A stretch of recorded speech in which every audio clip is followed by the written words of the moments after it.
মানুষের মন কৃষকের ক্ষেতের মতো। কৃষকের ক্ষেত চাষাবাদ না করলে এমনিতেই কতগুলি আগাছা খেতে ফলে। যারা কৃষিকাজ করেন ভালোই জানেন, সেই আগাছাগুলির কারণে ফসল ফলানো যায় না। তাই খেতে ফসল ফলাতে হলে ক্ষেতের আগাছাগুলি পরিষ্কার করতে হয়। ফসলের চারা এমনিতেই ফলে না, মেহনত করে ফলাতে হয়। ঠিক তেমনিভাবে মানুষের মনটাও কৃষকের ক্ষেতের মতো। মনকে আবাদ না করলে কতগুলি কুস্বভাবের আগাছা মনে এমনিই জন্ম হয়। মনের ক্ষেতের আগাছার নাম কুস্বভাব, এইটা আমরা মনে রাখি। মনের ক্ষেতের আগাছার নাম কুস্বভাব। মনকে আবাদ না করলে মনের মধ্যে কতগুলি কুস্বভাবের আগাছা জন্ম হয়। সেই আগাছাগুলি মনের ক্ষেত থেকে পরিষ্কার করে কতগুলি সুস্বভাবের ফসল মনের ক্ষেতে ফলাতে হয়। তখন ওই মনের ক্ষেত আবাদ হয়। যে সমস্ত কুস্বভাব মানুষের মনের মধ্যে এমনিই জন্ম হয়, আল্লামা ইমাম গাজালি রহমতুল্লাহি আলাইহি আরবাঈন ফি উসুলিদ্দিন নামক কিতাবে লিখেছেন, এই কুস্বভাবগুলি সর্বমোট 10টা। মানুষের মন আবাদ না করলে তার মনের ক্ষেতের মধ্যে 10টা কুস্বভাবের আগাছা জন্ম হয়। এই 10টা আগাছা পরিষ্কার করে সেখানে যে সমস্ত সুস্বভাবের ফসল ফলাতে হয় সেগুলিও 10টা। 10টা সুস্বভাবের ফসল মনের ক্ষেতে ফলাতে হয়। যে 10টা কুস্বভাবের আগাছা মানুষের মনের ক্ষেতে জন্ম হয়, এই 10টি একটা কুস্বভাবের নাম আছে হুব্বে দুনিয়া। এটা মনে রাখার মতো জীবনভর। একটা মনের একটা কুস্বভাবের নাম হুব্বে দুনিয়া। এর অর্থ হলো দুনিয়াকে উপভোগ করার লালসা। দুনিয়াকে উপভোগ করার লালসা। 10টা আগাছার মধ্যে মাত্র একটা আগাছার নাম। এই আগাছাগুলি অথবা এর কোনো একটা যার মনের ক্ষেতে ফলে গেছে, পরিষ্কার করে না, তার মনের এই কুস্বভাবের আগাছাটাই তার ইহকাল পরকাল ধ্বংস করে দেওয়ার জন্য যথেষ্ট হয়। মানুষের দুনিয়ার জীবন ধ্বংস করে দেয়, আখেরাতের জীবন ধ্বংস করে দেয় মনের কুস্বভাবের আগাছা। 10টা আগাছার মধ্যে একটা আগাছার নাম হুব্বে দুনিয়া। এর অর্থ হলো দুনিয়াকে উপভোগ করার লালসা। দুনিয়াকে উপভোগ করার লালসা। এটা 2 পর্যায়ের আছে। দুনিয়া উপভোগ করার পর্যায় 2টা। একটা হলো হারাম উপায়ে দুনিয়াকে উপভোগ করা, আর একটা হলো হালাল উপায়ে দুনিয়াকে উপভোগ করা। হারাম উপায়ে দুনিয়াকে উপভোগ করার লালসা যে সমস্ত মুসলমানের অন্তরে বাসা বাঁধে, এরা দুনিয়ার যত রকমের সম্পদ আছে সকল প্রকারের সম্পদ অন্যায়ভাবে অর্জন করতে কোনো দ্বিধাবোধ করে না, চিন্তা ভাবনা করে না। অপরের সম্পদ যারা চুরি করে, অপরের সম্পদ যারা ডাকাতি করে, অপরের সম্পদ যারা জবরদখল করে, ছিনতাই করে, হাইজ্যাক করে, এই সবার প্রমাণ পাওয়া গেল তোমার মধ্যে একটা আগাছা আছে তোমার মনের ক্ষেতে, সেটা হইল যারা সুদ খায়, যারা ঘুষ খায়, কোন আগাছার ফসল? হুব্বে দুনিয়ার ফসল। সুদকুরের মনের মধ্যে সুদ খাওয়ার আকর্ষণ সৃষ্টি হলো কেন? আগাছার ফসল। আগাছাটার নাম হুব্বে দুনিয়া। ঘুষকুরের মনে ঘুষ খাওয়ার প্রতি আকর্ষণ সৃষ্টি হলো কেন? একটা আগাছার ফসল, আগাছাটার নাম হুব্বে দুনিয়া। কাজেই দুনিয়ার কোনো সম্পদ হারাম উপায়ে উপভোগ করার অপচেষ্টায় যারা লিপ্ত, এই অপচেষ্টাটা একটা প্রমাণ যে তোমার মনের মধ্যে হুব্বে দুনিয়া নামের আগাছা ফলে গেছে। অনুরূপভাবে দুনিয়াকে অন্যায়ভাবে উপভোগ করার প্রধান পদ্ধতি তিনটা। একটা হলো হারাম উপায়ে মাল উপার্জন করা, আরেকটা হলো হারাম উপায়ে পদ দখল করা। হারাম উপায়ে পদ, নেতৃত্ব, কর্তৃত্ব, আধিপত্য, পদ, অন্যায়ভাবে পদ দখল করার অপকর্মে যারা লিপ্ত, এটা 2 নম্বর আলামত তোমার অন্তরে হুব্বে দুনিয়া নামের আগাছা ফলে গেছে। এক হাদিসে রাসূল করিম সাল্লাল্লাহু আলাইহি ওয়াসাল্লাম বলেন, 3 দল মানুষের প্রতি কঠিন হাসরের বিচারে আল্লাহ রহমতের দৃষ্টিতে তাকাবেন না।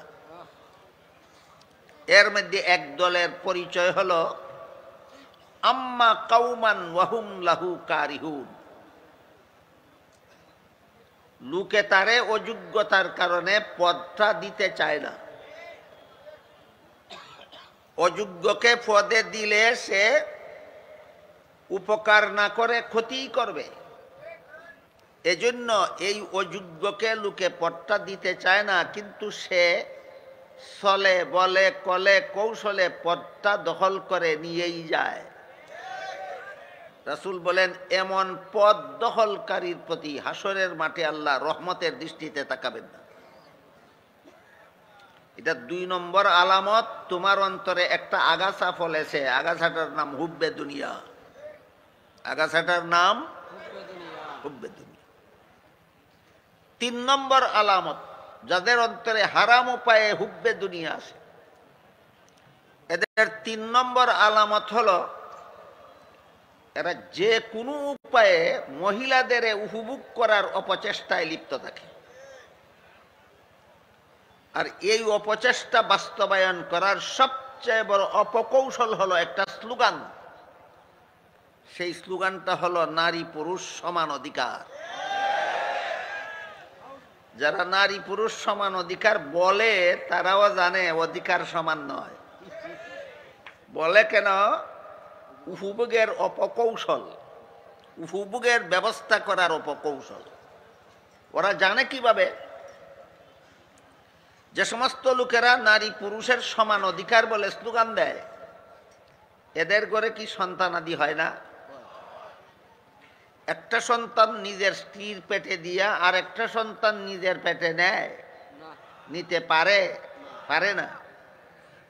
তাইলে বেটা, তুই যদি 2টা সন্তানের 2টাই তোর বউয়ের পেটে দিলে, একটাও তুই নিলে না, বেহায়া বেলাজা কোন লাজে সমান অধিকার কইলে? বলেন বুঝে কিনা? সমান নয় যে ভালো রকম বুঝে, কিন্তু বাটপারি করে এই স্লোগানটা দেয় কেন? সমান অধিকারের স্লোগানের তালে তালে আপনাদের মা বোনকে বেপর্দা করে রাস্তাঘাটে নামিয়ে এরা পথে ঘাটে এদেরকে উপভোগের ব্যবস্থা করে দিতে চায়। সুতরাং পরিষ্কার হয়ে গেল, বর্তমান সমাজে যারা নারী পুরুষের সমান অধিকার স্লোগান দেয়, 3 নম্বর আলামত পাওয়া গেল তোমার অন্তরেও আগাছা একটা ফলেছে। এটার নাম হুব্বে দুনিয়া। এই 3 আলামত যাদের মধ্যে পাওয়া যাবে, প্রমাণ হয়ে গেল এদের মধ্যে হারাম পর্যায়ের হুব্বে দুনিয়া, দুনিয়াকে হারাম উপায়ে উপভোগের লালসার আগাছা এদের অন্তরে জন্ম হয়ে গেছে। আর একটা আছে হালাল পর্যায়ের হুব্বে দুনিয়া। এটা আর একটু কঠিন, এটা আর একটু কঠিন। হারাম পর্যায়ের হুব্বে দুনিয়া হলো মাল অন্যায়ভাবে উপার্জনের চেষ্টায় লিপ্ত হওয়া, পদ অন্যায়ভাবে দখলের চেষ্টায় লিপ্ত হওয়া, অপরের মহিলাকে অন্যায়ভাবে দেখার দ্বারা হোক, কথার দ্বারা হোক, গল্প শোনার দ্বারা হোক, যে কোনো উপায়ে উপভোগের চেষ্টা করা, এগুলি হারাম উপায়ে হুব্বে দুনিয়া, যে হুব্বে দুনিয়া নামের আগাছা যে তার অন্তরে আছে, এটা বুঝার আলামত। আরেক পর্যায়ের হুব্বে দুনিয়া আছে, এটা হারাম নয়, হালাল। কিন্তু হালাল উপায়ের হুব্বে দুনিয়াটা যাদের অন্তরে আছে, তারাও একটা মহামূল্যবান সম্পদ থেকে বঞ্চিত থাকবে। আগে আমরা বুঝি হালাল উপায়ের হুব্বে দুনিয়াটা কি।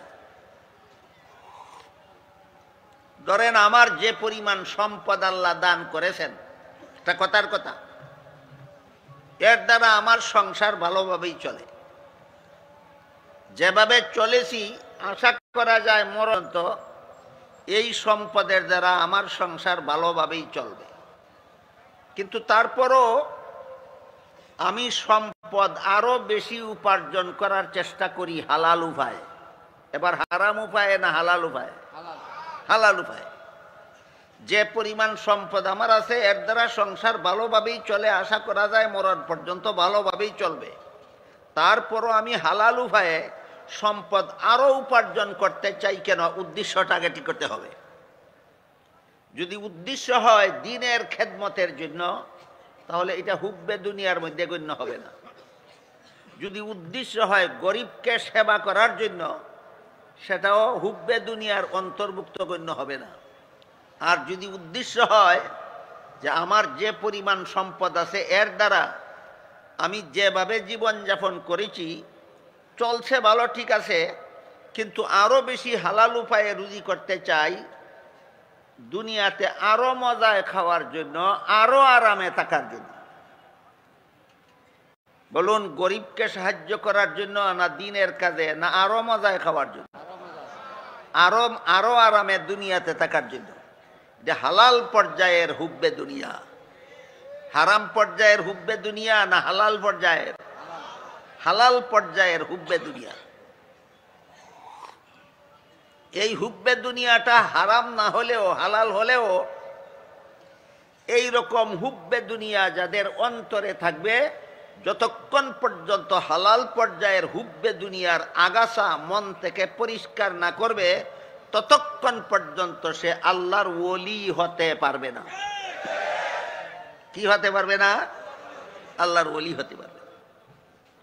এখন আনুষঙ্গিকভাবে জরুরি ভিত্তিতে আলোচনায় চলে আসে, তাহলে আল্লাহর ওলি কাকে বলে? আমাদের বর্তমান সমাজে সাধারণত এই ব্যাপারটা নিয়ে বিস্তারিত আলোচনা হয় না। এজন্য আমাদের সমাজের সাধারণ মুসলমানেরা আমার মনে হয় আজও পরিষ্কারভাবে জানে না আল্লাহর ওলি কাকে বলে। এই সুযোগে একদল ভণ্ডামি করে পীর সাজার সুযোগ পায়। বন্ডরা পীর সাজার সুযোগ পায় কেন সাধারণ মুসলমানের কাছে? কারণ এরা বন্ডকে ওলি মনে করে। কেন? আসল ওলি সাধারণ মুসলমান চিনে না। আমার কথা বুঝে থাকলে বলুন, সাধারণ মুসলমান বন্ডকে পীর মনে করে কেন? ওলি মনে করে। কেন? আসল ওলি চিনে না। এই জন্য আমাদের বন্ডদের খপ্পর থেকে সর্বস্তরের মুসলমানের ইমান আমল হেফাজতের জন্য আসলে ওলি কাকে বলে যে পরিষ্কারভাবে চিনে রাখা দরকার। ধারাবাহিকভাবে 5টা কাজ করলে মানুষ আল্লাহর ওলি হয়। নবী কোনো কাজের দ্বারা, কোনো মেহনতের দ্বারা, কোনো ইবাদত বন্দেগীর দ্বারা কেউ নবী হতে পারে না। নবী আল্লাহ ইচ্ছা করে যাকে বানান, শুধু তিনি নবী হন। বলেন, নেক আমলের সাধনায় নবী হওয়া যায় না, একমাত্র আল্লাহর ইচ্ছায়। কিন্তু ওলি হতে গেলে নেক আমলের সাধনা লাগবে। ধারাবাহিকভাবে কাজ, ধারাবাহিকের জন্য বলেছি, এলোমেলোভাবে করলে হবে না। 5টা কাজ আছে, ধারাবাহিকভাবে করলে এই 5 কাজ সম্পন্ন হলে পরে একটা মানুষ তাকে আল্লাহ পাক রব্বুল আলামিন তার ওলি হিসাবে গণ্য করে। এই 5টা কাজ আমাদের মনে রাখা দরকার। 1 নম্বর, সকল প্রকার গুনার অভ্যাস ছেড়ে দেওয়া।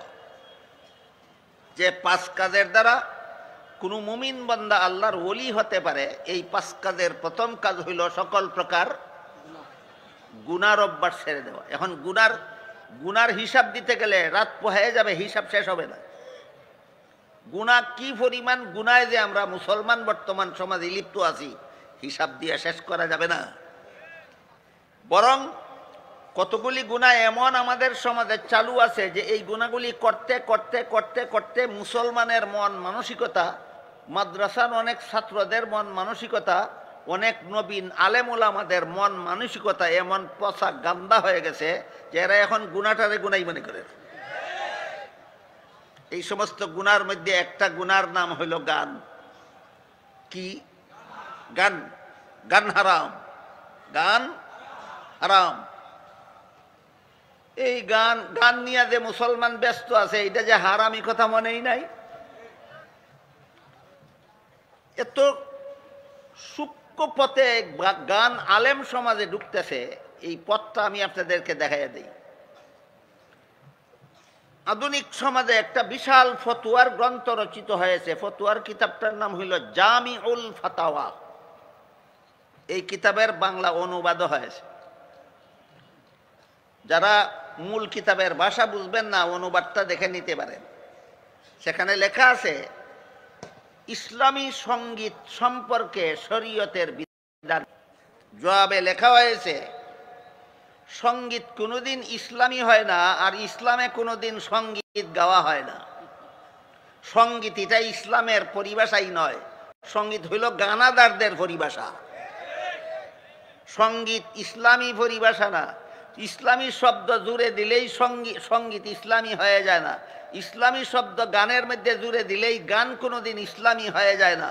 ইসলামী শব্দ বাজনার মধ্যে জুড়ে দিলেই বাজনা কোনোদিন ইসলামী শব্দ মূর্তি পূজার সাথে জুড়ে দিলেই মূর্তি পূজা কোনোদিন ইসলামী হয়ে যায় না। তাই জামিউল ফাতোয়া লেখে সঙ্গীত এটা ইসলামী শব্দই না। সঙ্গীত হইল ফাসিক ফুজ্জার পাপিষ্টদের পরিভাষা, যারা সদা সর্বদা হারাম গান বাজনা নিয়ে ব্যস্ত থাকে। তাইলে ইসলামী পরিভাষা কি? ইসলামী পরিভাষায় অনেক শব্দ আছে। 1 নম্বর হামদ, 2 নম্বর নাত, 3 নম্বর নাশিদ, 4 নম্বর কসিদা, 5 নম্বর তারানা, 6 নম্বর গজল। এই সবগুলি হইল ইসলামী পরিভাষা। সঙ্গীত ইসলামী পরিভাষা নয়। গান যেমন হারাম, সঙ্গীত তেমন হারাম। অথচ আজকাল আমি দেখতে পাই অনেক নবীন আলেমরা এইরকম ইসলামী মহাসম্মেলনের মঞ্চে দাঁড়িয়ে আলেমের মুখে ঘোষণা হয়, এখন আপনাদের সামনে ইসলামী সঙ্গীত পরিবেশন করবেন অমুক আর তমুক। তাহলে এই ইসলামী সঙ্গীত যেহেতু আপনারা পরিবেশন করতে জানেন, তাহলে আর কিছুক্ষণ পরে ইসলামী মূর্তি পূজাও পরিবেশন করুন।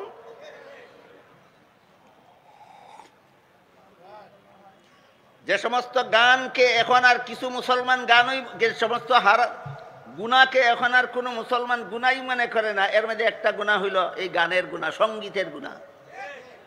দ্বিতীয়টা হলো বাজনা। দ্বিতীয়টা হলো বাজনা হারাম। কজন মুসলমানের মোবাইলের মধ্যে বাজনা রিংটন সেটিং করা নাই? এই বুত্ত সরিষার ভিতরেও ঢুকে গেছে।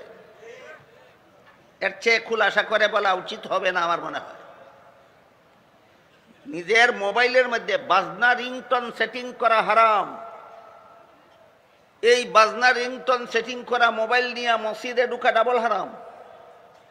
মসজিদে যখন নামাজে আমার পকেটে কেউ রিং দেয় আর বাজনার রিংটন বেজে উঠে, যদ্বারা অন্য মুসল্লিদের নামাজে ডিস্টার্ব হয়, ডাবল হারাম। কেউ হারামই মনে করে না। এই সমস্ত হারামে যতদিন পর্যন্ত লিপ্ত থাকবেন, ততদিন পর্যন্ত আপনি ওলি হওয়ার প্রথম কাজ সম্পন্ন করলেন। তাহলে ওলি হওয়ার প্রথম কাজ কটা? গুনাহ ছাড়া সকল প্রকার গুনার অভ্যাস বর্জন করা ওলি হওয়ার 1 নম্বর কাজ। সকল প্রকার গুনার অভ্যাস বর্জন করা ওলি হওয়ার 1 নম্বর কাজ। 2 নম্বর, সমস্ত ফরজ আমল সঠিকভাবে করা। সমস্ত ফরজ আমল, 5 বেলার নামাজ পড়া যেমন ফরজ, রমজান মাসে রোজা রাখা যেমন ফরজ, ধনী হলে যাকাত দেওয়া যেমন ফরজ, সামর্থ্যবান হলে হজ করা যেমন ফরজ, নিজের অধীনস্থ মহিলাদেরকে পর্দা করা তেমন ফরজ। যতক্ষণ পর্যন্ত আপনার বিবি বেপর্দা চলবে আপনি চলতে দেবেন, যতক্ষণ পর্যন্ত আপনার যুবতী মেয়ে বেপর্দা চলবে আপনি বাধা দেবেন না। ততক্ষণ পর্যন্ত তসবিহ পড়তে পড়তে দিন রাত 24 ঘন্টা কাটালে, সেজদায় ফিরে সারা রাত কাটাইলে, সেজদা দিতে দিতে কপাল কালো কইরা ফেললেও আপনি ওলি হবেন দূরের কথা, জাহান্নাম থেকেও বাঁচতে পারবেন না।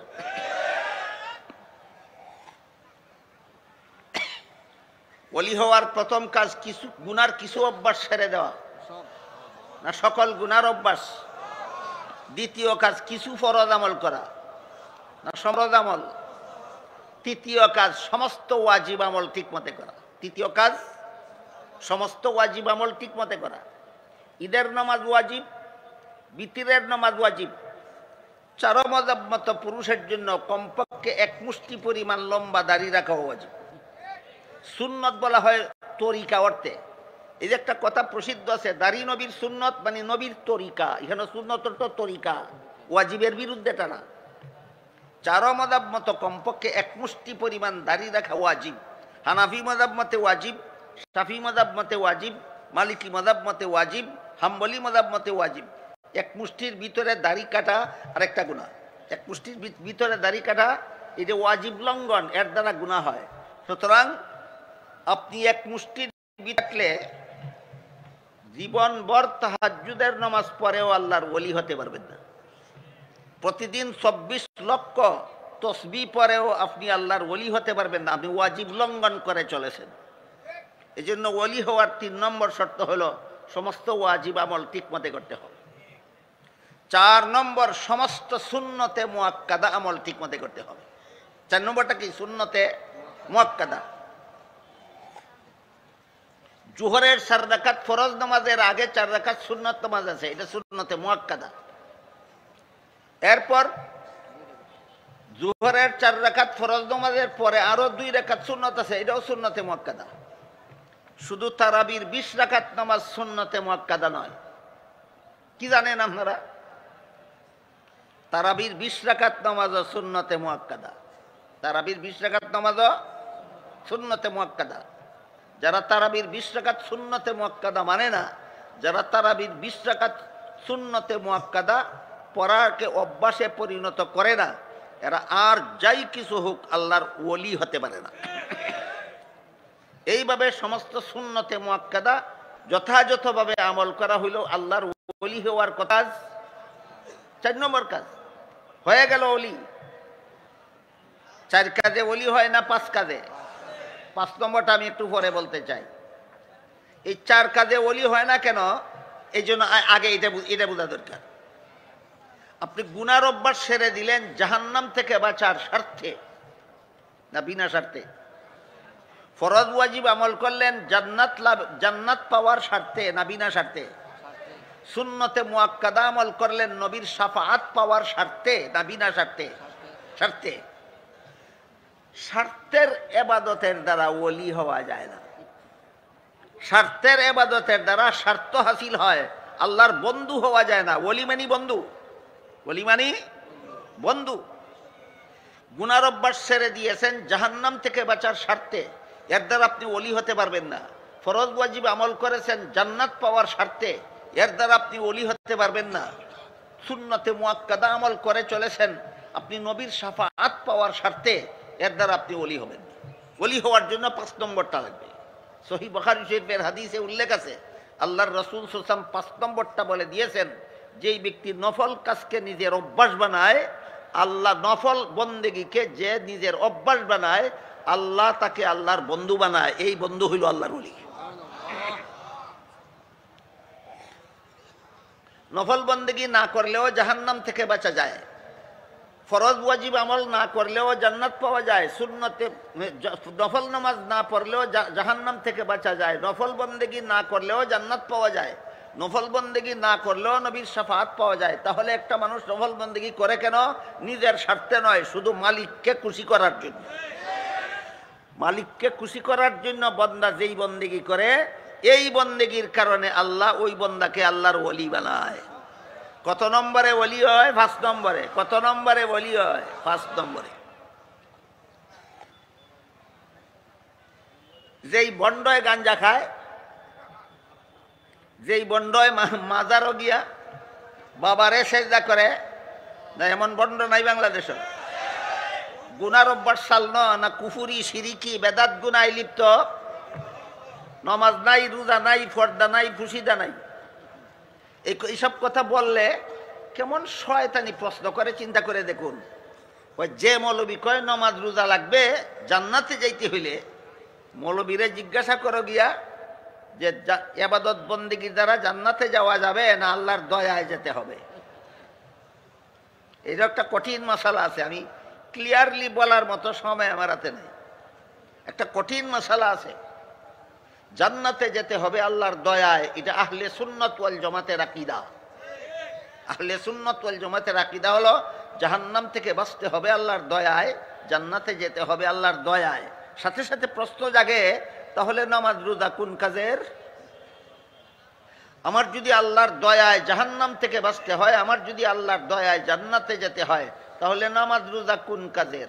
এই প্রশ্নের জবাব আল্লাহ কোরআনে দিয়ে রেখেছেন। ওয়াবতাগু ইলাইহিল ওয়াসিলা আয়াতের ভিতরে নামাজ রোজা হলো আল্লাহর দয়া পাওয়ার ওসিলা। এর উদাহরণ হলো, সন্তান পাওয়া যায় বিয়া করলেই গ্যারান্টি আছে না আল্লাহর দয়ায়? তাহলে বিয়া করব কেন? এই প্রশ্নের যেই জবাব। সন্তান পাওয়া যায় আল্লাহর দয়ায়, তাহলে আমি বিয়া করব কেন? এই প্রশ্নের যেই জবাব। জান্নাত পাওয়া যায় আল্লাহর দয়ায়, আমি নামাজ রোজা করব কেন? ওই প্রশ্নেরও সেই জবাব। আমার প্রশ্নের যেই জবাব, তোমার প্রশ্নের সেই জবাব। এই ব্যাপারটা এর বেশি পরিষ্কার আলোচনা করার সময় আমার হাতে নাই।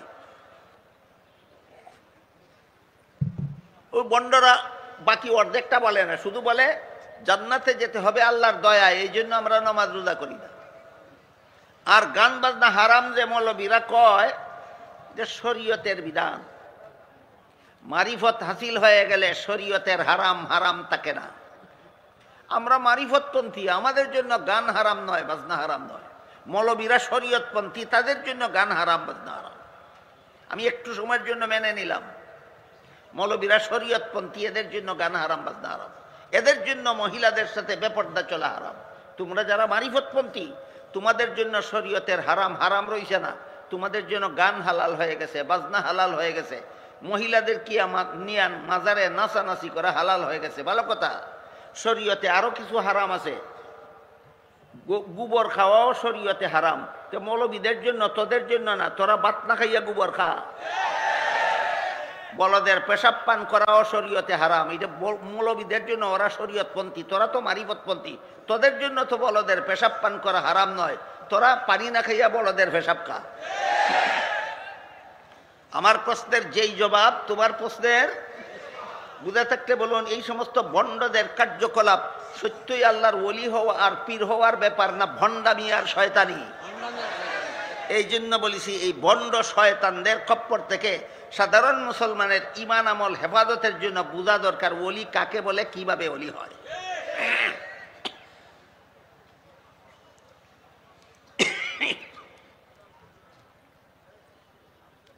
গুনাহ অভ্যাস ছেড়ে দিলে জাহান্নাম থেকে বাঁচা যায়। কাজে আমি গুনাহ ছেড়ে দেব বিনা স্বার্থে না আমার জাহান্নাম থেকে বাঁচার স্বার্থে। ফরজ ওয়াজিব আমল করলে জান্নাত পাওয়া যায়, আমি ফরজ ওয়াজিব আমল করি বিনা স্বার্থে না জান্নাত পাওয়া।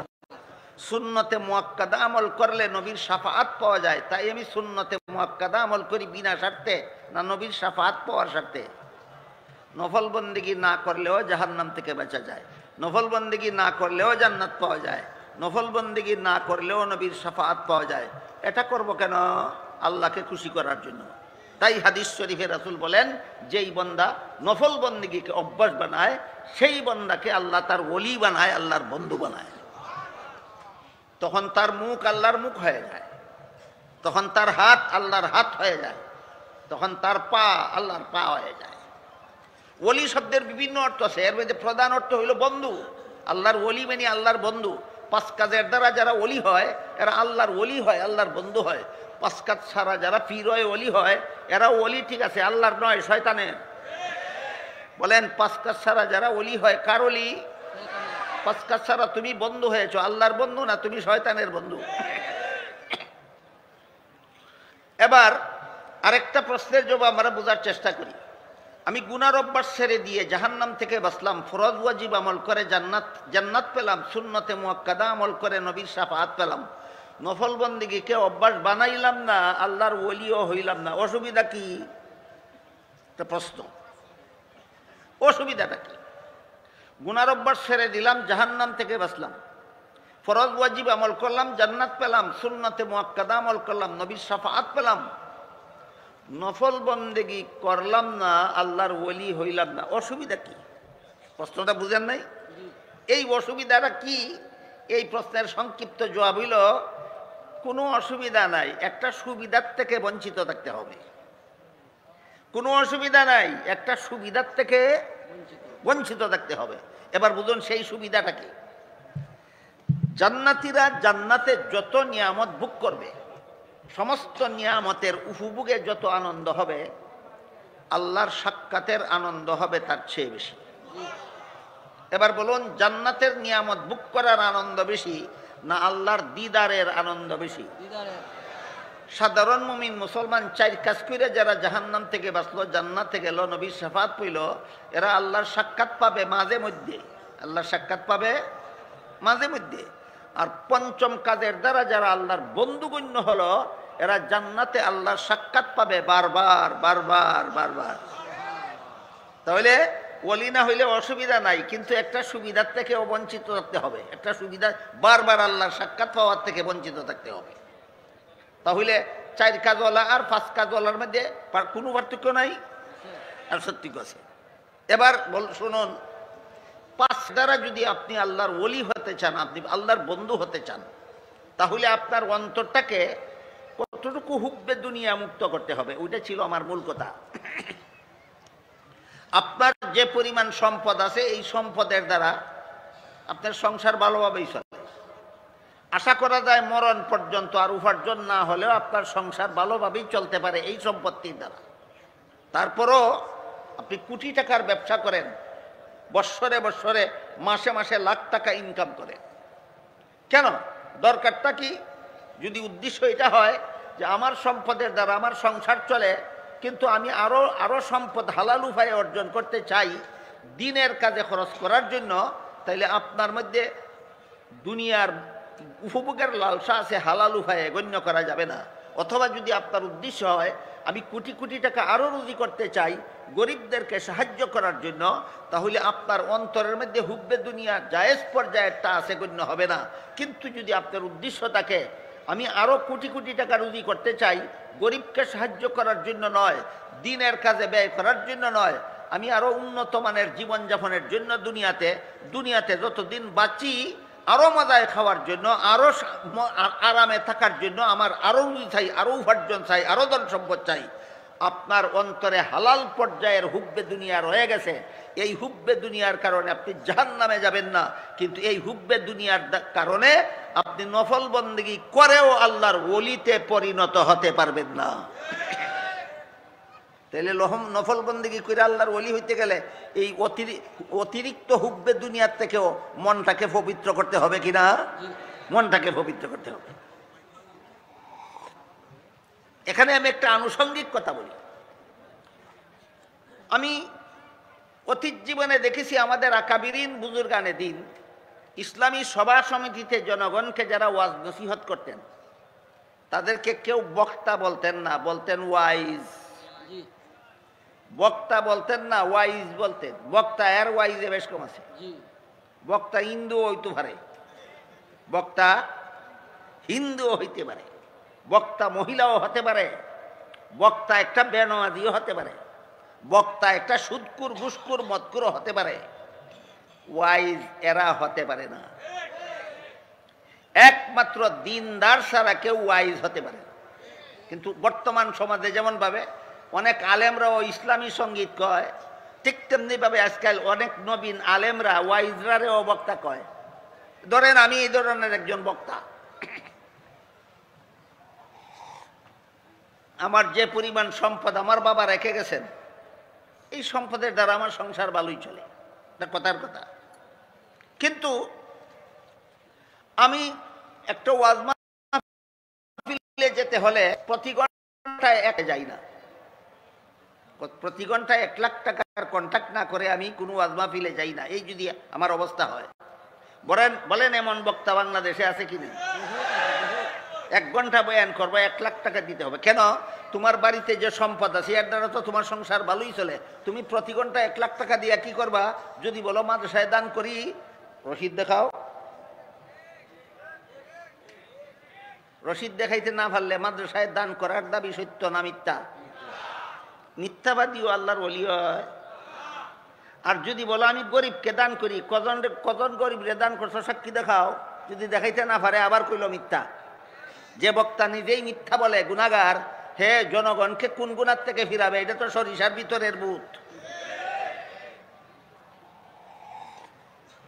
আর যদি বক্তা সাহেবের মনে মনে উদ্দেশ্য এটা থাকে যে আমি 1 লাখ টাকার কণ্ঠাকে প্রতিটি মাহফিলে যাইয়ে জন্য যে আমার সম্পদ যা আছে তো আছেই, আরও যদি কোটি কোটি টাকা সারা বছরে ইনকাম করতে পারি, তাহলে এই দুনিয়াতে আরও বেশি উন্নত মানের খানা খেতে পারবো, আরও উন্নত মানের রাজকীয় বাসভবনে বাস করতে পারবো। এই লুবে যদি বক্তা তুমি 1 লাখ টাকার কন্ট্যাক্ট করো, তুমি আর যাই কিছু হও না কেন, তোমার জন্য আল্লাহর ওলি হওয়ার দরজা বন্ধ। নাকি যেভাবে কথা বললে নিজের ক্ষেত্রে শ্বাস পরে, এইভাবে কথা বলবো না? নিজের ক্ষেত্রে শ্বাস পড়া বুঝেন আপনারা? যেই কথা বললে নিজেদের উপরে পড়ে, এটারে আঞ্চলিক ভাষায় কয় নিজের ক্ষেত্রে শ্বাস পড়ে। এই হলো হুব্বে দুনিয়ার 2টা স্তর, একটা হারাম একটা হালাল। হারাম হুব্বে দুনিয়া যাদের মধ্যে আছে, এরা জাহান্নামের শাস্তির যোগ্য হয়ে দুনিয়ার থেকে বিদায় হয়। আর হালাল হুব্বে দুনিয়ার আগাছা যাদের অন্তরে আছে, এরা সারা জীবনভর সাধনা করেও, সকল প্রকার দ্বীনের কাজ করেও, সকল প্রকার দ্বীনের খেদমত করেও আল্লাহর ওলি হয়ে দুনিয়ার থেকে বিদায় হতে পারে না।